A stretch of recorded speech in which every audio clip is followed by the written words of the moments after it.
Financial planning ఎలా చేసుకోవాలి, ఎక్కడ డబ్బుల్ని ఇన్వెస్ట్ చేస్తే మంచి రిటర్న్స్ వస్తాయి, మ్యూచువల్ ఫండ్స్ పై వెబినార్ ఈ నెల 19-20న. Hello views, welcome back to our channel. ఈరోజు మనతో ఉన్నారు AMFI certified mutual fund distributor అయిన రమేష్ పసుపులేటి గారు. సార్తో మాట్లాడదాం. Hi sir. హాయ్ అండి. సార్, ఇప్పుడున్న టైమ్స్లో ముఖ్యంగా ఫైనాన్షియల్ ఎడ్యుకేషన్ అనేది చాలామందికి రిక్వైర్మెంట్ ఉందన్నమాట. ఎందుకు అంటే ఒక 1 crore పెట్టి ఇల్లు కొనే సిచ్యువేషన్ని ఎవరు ఫైనాన్షియల్గా అచీవ్ చేయొచ్చు అనేది ఇంకా ఎవరికి అర్థం కావట్లేదు. ఎందుకంటే ఫైనాన్షియల్ ఎడ్యుకేషన్ అనేది మనకి డిగ్రీస్లో కానీ లేకపోతే ఇంటర్లో కానీ స్కూలింగ్లో కానీ ప్రొవైడ్ చేయడం లేదు. బట్ ఇదే ఫారెన్లో చూసుకున్నట్లయితే అబ్రాడ్లో many of the countries provide చేసే ఎడ్యుకేషన్లో ఫైనాన్షియల్ ఎడ్యుకేషన్ అనేది స్కూలింగ్ నుంచి మొదలవుతుంది. అంటే మీ ఫైనాన్షియల్ని ఎలా ప్లాన్ చేసుకోవాలి, నిజంగా మీరు ఒక కార్ కొనాలంటే మీరు ఎలా ప్లాన్ చేసుకోవాలి అనేది. సో అలాంటివి మీ ద్వారా జనాలకు అందిద్దాం అనుకుంటున్నాము. ఇప్పుడున్న టైమ్స్లో హైదరాబాద్లో ఒక ఇల్లు కొనాలంటే మినిమం 1 crore అవుతుంది. అలాంటిది ఎలా ప్లాన్ చేసుకోవాలి ఫైనాన్షియల్గా మనం? డెఫినెట్లీ అండి, చాలా మంచి క్వశ్చను. సో ఫైనాన్షియల్ ఎడ్యుకేషన్ అనేది చాలా ఇంపార్టెంట్. ఎందుకంటే ఈ మిస్టేక్స్, ఇది తెలియకపోతే మిస్టేక్స్ చేస్తే దీంట్లో ఇది చాలా పెద్ద మూల్యం చెల్లించాల్సి వచ్చింది లాంగ్ టర్మ్లో. అందుకనేసి first of all financial education ఎందుకంటే మన గోల్స్, అందరికీ గోల్స్ ఉంటాయి. కొంతమందికి లాంగ్ టర్మ్ గోల్ ఉంటుంది, కొంతమందికి వెరీ లాంగ్ టర్మ్ గోలు, కొంతమంది మీడియం టర్మ్ గోల్ ఉంటుంది. ఇప్పుడు మనకి ఇక్కడ ఉన్న గోల్ ఏంటంటే హౌస్ తీసుకోవడం. హౌస్ ఒక 1 crore పెట్టి కొనడం అనేది మన గోల్. దీనికి ఎలా రీచ్ అవ్వాలంటే ఫైనాన్షియల్ ప్లానింగ్లో ఒక కాన్సెప్ట్ ఉందండి, 3D కాన్సెప్ట్ అని ఉంది. ఓకే. 3D అంటే మెయిన్ వచ్చి డ్రీమ్. మనకి ఇక్కడ డ్రీమ్ హౌస్ తీసుకోవాలంటే ఇమీడియట్గా తీసుకోవాలా, లేకపోతే ఇందులో ఇంకొక 3 steps ఉన్నాయి. Delay, discount, delete. ఓకే. ఈ 3 కాన్సెప్ట్ ద్వారా మనం ఫైనాన్షియల్ ప్లానింగ్ ద్వారా గోల్ రీచ్ కావచ్చు. అంటే కొద్దిగా ఫస్ట్ స్టెప్ వచ్చి డిలే, అంటే ఇప్పుడే తీసుకోవద్దు. ఇప్పుడు సపోజ్ మనం 1 crore హౌస్ తీసుకోవాలనుకుంటే హైదరాబాద్లో మనం ఇమీడియట్గా 20 lakhs పే చేయాలి down payment. 20 lakhs down payment చేస్తేనే మిగతా 80 lakhs లోన్ ద్వారా వస్తుంది. అంటే 20% మనం పే చేయాలి, 80% బ్యాంక్స్ పే చేస్తాయి.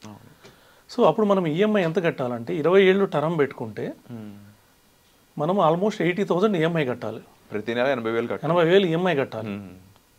ఎన్ని సంవత్సరాలు కట్టాలి? 20 ఏళ్ళు కట్టాలి. ఓకే. సో అంటే బ్యాంక్స్ని పోషించడం కోసం మనం లోన్ తీసుకున్నట్టు ఉంటుంది. సో దీనికన్నా నేనేమంటానంటే ఫైనాన్షియల్ ప్లానింగ్లో మనం డిలే చేసి ఒక 10 years డిలే పెట్టుకుందాం. ఓకే. ఒక 10 yearsకి మనం డ్రీమ్ని ఒక డిలే చేసి 10 years తర్వాత మనం ప్లాన్ చేద్దాం. దానికోసం ఏం చేద్దామంటే మనము ఇక్కడ నుంచి సపోజ్ ఆ 20 lakhs మన దగ్గర ఉన్నాయి కదా, మనం ఎట్లా హోమ్ తీసుకొని డిసైడ్ అయినప్పుడు 20 lakhs మన దగ్గర ఉన్నప్పుడు ఈ 20 lakhs మ్యూచువల్ ఫండ్లో మనం ఇన్వెస్ట్ చేద్దాం. ఓకే. దీన్ని కూడా వేరే మార్గాల ద్వారా లో రిస్క్లో ఇన్వెస్ట్ చేయొచ్చు.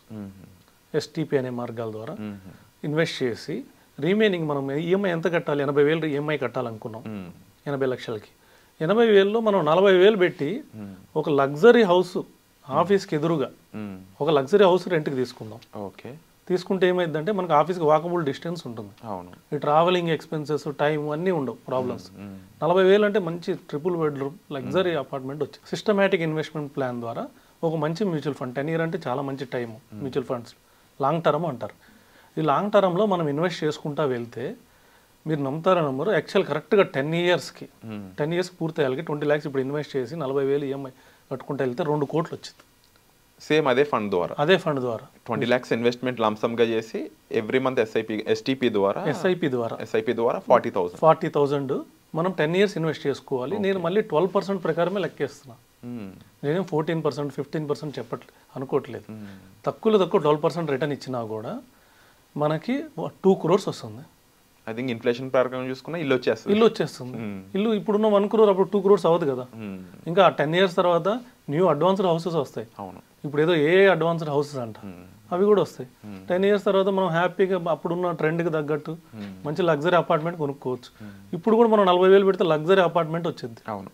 అంత ఫుల్ ఫర్నిష్డ్ హౌస్ వస్తుంది, అక్కడ కూడా రెంట్కి ఉండొచ్చు. ఈ విధంగా మనము ఎటువంటి ఇబ్బంది కాకుండా మన గోల్ని, డ్రీమ్ని ఫుల్ఫిల్ చేసుకోవచ్చు.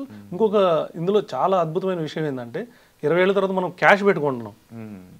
క్యాష్ పెట్టుకుంటే మనకు డిస్కౌంట్లో వచ్చింది. అవును. ప్లస్ ఇంకోటి ఏంటంటే మనం ఈఎంఐలు కట్టాల్సిన అవసరం లేదు తర్వాత, అంటే ఇంట్రెస్ట్ రేట్స్ భరించాల్సిన అవసరమే లేదు. అండ్ ముఖ్యంగా ఓన్ హౌస్ అనే దానికి ఫుల్ఫిల్మెంట్ ఉంటుంది. అవును. అండ్ డెఫినెట్లీ ఈ విషయాలు తెలియక బ్యాంక్స్కి ఇంట్రెస్ట్ రేట్లకి ఇబ్బంది పడుతూ మళ్ళీ వాటిని సేల్ చేసుకునే సిచ్యువేషన్కి వచ్చేస్తున్నారు అవును బికాస్ ఆ ఫైనాన్షియల్ డిసిప్లిన్ లేకపోవడం కారణంగా. అవును అండ్ డిఫరెంట్ పీపుల్ ఇప్పుడు చూస్తున్న ఆడియన్స్లో కూడా అందరూ ఒకే టైప్ ఫైనాన్షియల్ స్టేట్లో ఉండరు. కొంతమంది 1,00,000 సంపాదించవచ్చు, కొంతమంది 2 లక్షలు, కొంతమంది ఇంకా తక్కువ, కొంచెం ఎక్కువ, డిఫరెంట్ సిచ్యువేషన్స్లో ఉంటూ ఉంటారు కదా. అవును వీళ్ళందరికీ ఒక అంటే వర్క్షాప్ రూపంలో కానీ లేకపోతే సబ్జెక్ట్ని అందించే రూపంలో కానీ ఎలాంటి ప్లాన్స్ చేయబోతున్నారు ఇన్ ఫ్యూచర్లో?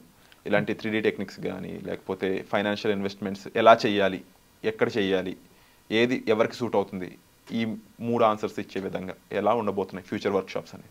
డెఫినెట్గా అండి. ఒక 25 సంవత్సరాల పర్సన్ కాడ నుంచి 100 ఏళ్ల పర్సన్ వరకు, లేకపోతే ఇప్పుడే జాబ్ జాయిన్ అయిన పర్సన్ కాడ నుంచి 100 ఏళ్ల పర్సన్ వరకు, ఒక 20,000 శాలరీ వచ్చే దగ్గర నుంచి ఎంతైనా ఇన్కమ్ సంపాదించే వాళ్ళ వరకు వాళ్ళకి తగ్గట్టు వాళ్ళకి సరిపోయే టైలర్ మేడ్ అద్భుతమైన ప్లాన్స్ ఉన్నాయి. సార్ జనరల్గా అడుగుతున్నాను, 20,000 వచ్చే శాలరీ వాళ్ళు కూడా హ్యాపీగా లివ్ చేయొచ్చు అంటారు? హ్యాపీగా లివ్ చేసుకోవచ్చు. దాని ప్రకారం ప్లాన్ చేసుకుంటే 20,000 వచ్చేవాళ్ళు ఎర్లీ ఎంగేజ్లో ఉంటారు, వాళ్ళకి పెద్ద ఎక్స్పెన్సెస్ ఉండవు, వచ్చిన దాంట్లో హ్యాపీగా మ్యాక్సిమం దాచిపెట్టుకుంటే తర్వాత లగ్జరీగా బతకచ్చు. సో టైం అనేది మెయిన్ రోల్ ప్లే చేస్తుంది అంటారు? డెఫినెట్గా. అండ్ వచ్చే ఎపిసోడ్లో కూడా sir time with compounding rules ఏవైతే ఉన్నాయో, ముఖ్యంగా మ్యూచువల్ ఫండ్స్ ఎక్కువ అప్లై చేస్తూ ఉంటాయి కాంపౌండింగ్ రూల్స్ అనేవి, వాటిని కూడా డిస్కస్ చేద్దాము తప్పకుండా. అండ్ డెఫినెట్లీ అప్కమింగ్ వర్క్షాప్స్ అనేవి మీకోసం రెడీ అవ్వబోతున్నాయి.